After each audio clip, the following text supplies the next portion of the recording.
Ang hirap ng flare, di ba? Ang hirap mag-broadcast ng ganito katagal. Matigas ang ulo sa emosyon. Pareho lang ang haba. Magandang araw. Hindi, Maaari ko bang tingnan kung alin ang mas matibay, konkreto o konkreto? Ayos lang yan. Malambot. Dahil ang banayad na init. Ramdam ko ang sakit dito.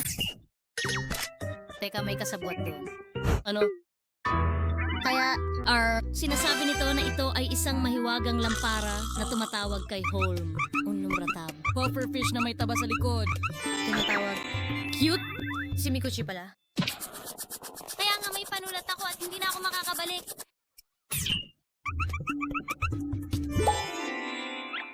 Kasabwat ang taong ito. Malaki at maganda ang makulay na lasunitan. Kaya walang paraan na ang isang cute na babae ay maaring maging kasabwat. Pinupuri si Bon at nagiging mayabang. Gamit ang puso ko. Lumalaki ito ng lumalaki. Suot ko ito para sa'yo. Siya nga pala, ang ribbon na ito ay isang umiikot na bayad. Sumisigaw. Kaya kahit papaano, isang Lahat kayong maliliit na tao. Wow.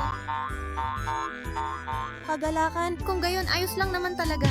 ahas, hindi ito titigil.